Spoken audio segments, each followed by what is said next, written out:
Hoy! Hoy! It's very Mainit hot. pa. Sobrang mainit kaya, guys. So, ganun lang pala siya, guys. Kukuha ka lang nito. And then, ayan lang. Tapos, ibubuhos mo lang sa gilid.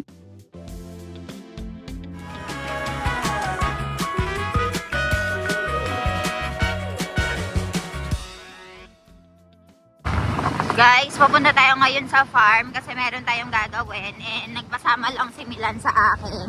Kasi daw today ay may drenching tayo.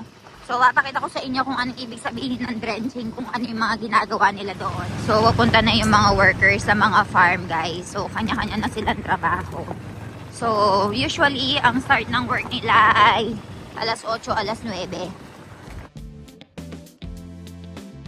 Meron tayong mga workers ngayon and ang gagawin nila ay drenching daw or paglalagay ng mga chemicals.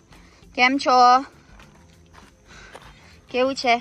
Tamarok hawa no layli do. Oho. So ayan. Meron tayong mga workers dito na magde-drenching ng ating mga plants.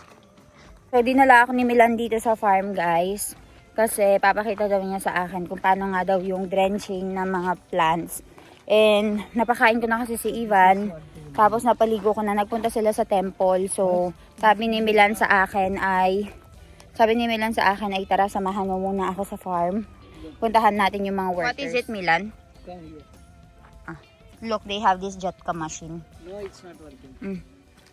So this is the banana so first plant. we clean the grass surrounding area Okay. and then they will just put chemical here to give direct fertilizer and access to the root, so the papaya will not have it. So papaya will have different fertilizer.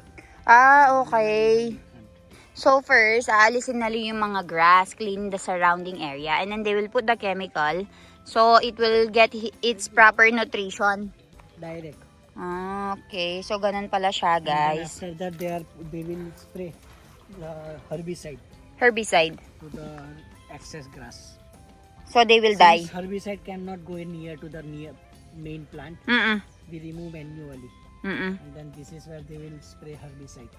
To remove the remaining grass. Then we will spray on papaya. So first banana and then you follow up the papaya. Yes. So ganun pala siya, guys. So itong surrounding area ng mga banana ay inaalisan nila ng damo-damo. Tapos nilalagyan nila ng chemical na kailangan. Tapos yung remaining na mga grass na yan ay nilalagyan nila ng herbicide para mamatay. So let's go. I think father-in-law is there at that side. And ongoing ngayon yung cutting natin ng mga banana. So ayan, from here, doon sa may banana farm ay binubuhat nilang ganyan.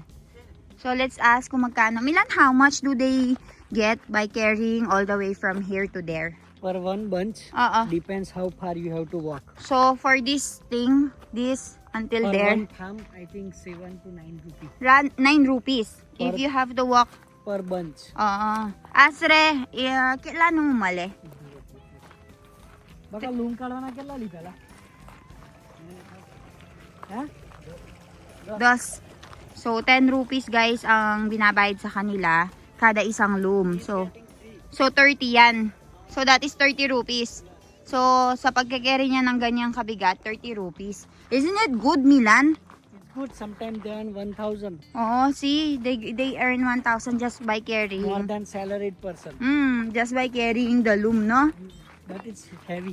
Oh, very heavy na The ito. good farmer produce around 25-30 kg of one So bunch. imagine, he's carrying 90 kilos. No, this in one his is back. not that heavy. Okay, see. This is getting 30. 30. Ay, 30 rupees. 30 rupees per round. Guys, અત્યારે harvest કરે છે. પછી 30 rupees સાહેબ છે અહીંયા, મારા પપ્પા. બોલો, હવે શું કરવાનું?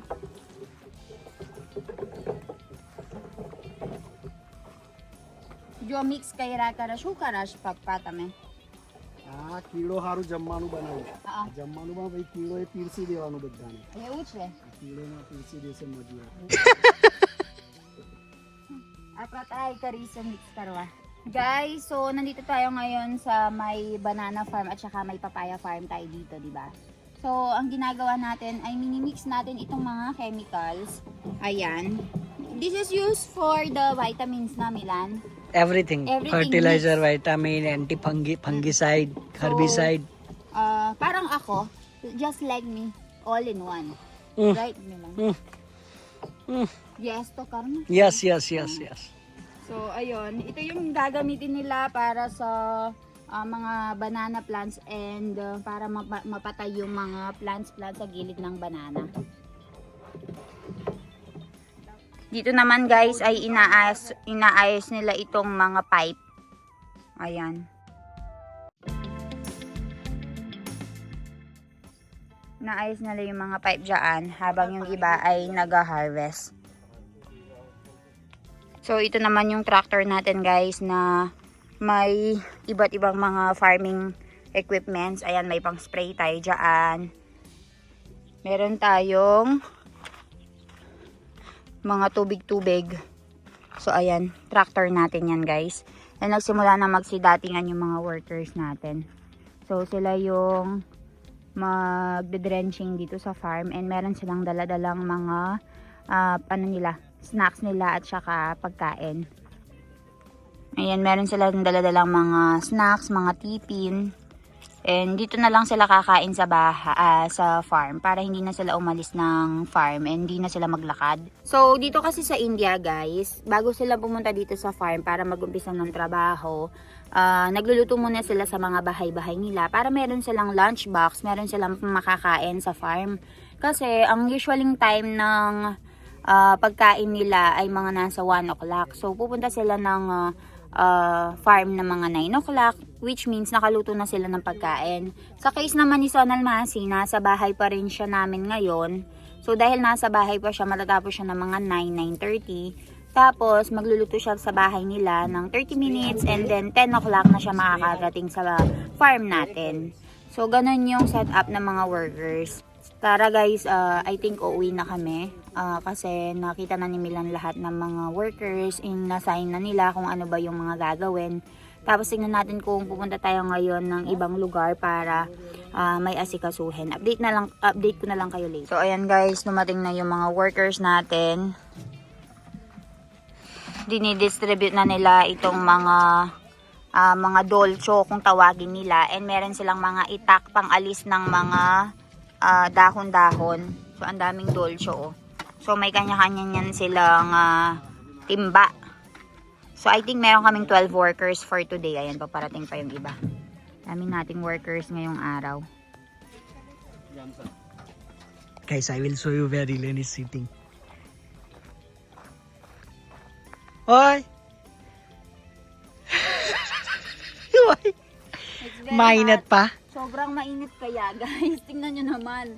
Show how hot it is. It's not that hot. Oh, It's not winter. that hot. For Filipino, it's really hot. I thought guys in the morning it's cold kasi the cold breeze is there. So I was like, okay, I will go with Milan and check the it's farm. October only, so even in morning and evening it's cold. In afternoon, mainit. In afternoon, it's mainit. And then, 30 minutes pa lang ako dito sa farm. Sobrang init na. Bakit parang umiinit? So, I find my hiding spot while waiting for Milan to finish giving instruction. So, I mix already the chemicals. So, I help Papa in mixing chemicals. Wow! Thank you so much. So, ngayon, may mga workers na tayo. How many workers Salamat we have? pa. How many workers we have today? 12 plus 1 foreign worker, 13. 13. Foreign worker will charge you 2,000 per hour. So, we have 12 workers ngayong araw, guys. Mas mura? And they will do mas mahal. Mas mahal? They will do drenching. Naglalagay na sila actually. Tulong tayo later. So, ayun. Sobrang hirap ng farming. Ngayon ko lang na-realize kung gaano kasakripisyo yung mga yung mga farmer. Tapos yung mga merchant lang yung nakikinabang. Tapos nabalitaan ko na sa Philippines, ang murang kuha ng palay. So, yung mga workers, kasi yung father ko, farmer din siya. So, walang tubo pagdating sa farming. Pero syempre, kailangan pa rin nilang mag-farm para may pera, di ba? So, let's go and do the drenching. Let's help them. Let's see kung we will have fun in doing drenching or not.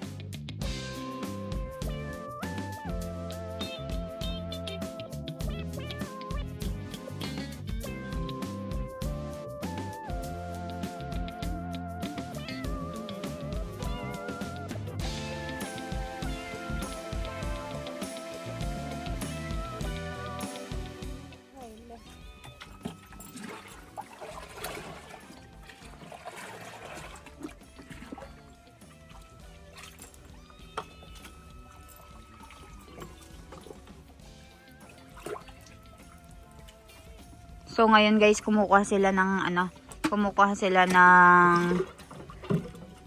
chemical dyan. Nilalagay nila sa kanya-kanyang dolcho nila.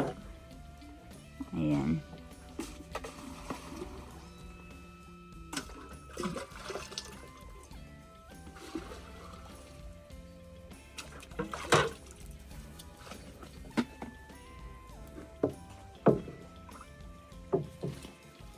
Guys, tara, pasok tayo sa loob. So, kinuha na nila yung bucket. So, tumulong tayo sa paglalagay. Can't even walk properly. It's very hard. Because the land is bina watery. It's not, it's dry. Why they're finishing very fast? Are they throwing the water or what? No. It doesn't take that much time as much you are expecting. You just have to pour it. Masi uba rakho. Bas. Masi, waro, mare karday. Idea. Masi. Santira ko na may karday. Video taro mo. Jo, look, Ilan. Wherever they are finished, they will put their glass here. Ah, okay. So they will know which is left. Where they finish. Ciao, chala. Ciao, Masi Korea. बताओ मासी पहले ने.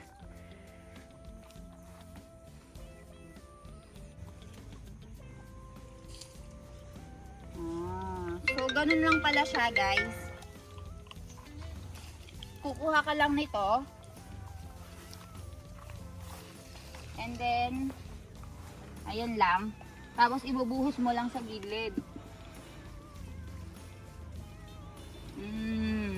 And then, alam nyo ba, once they are finished, they will have the palatandaan. They'll put the plastic here. So, they will know that it's already finished this line.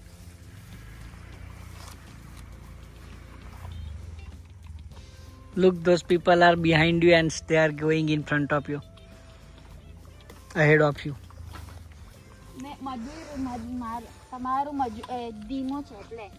Your majur is slow.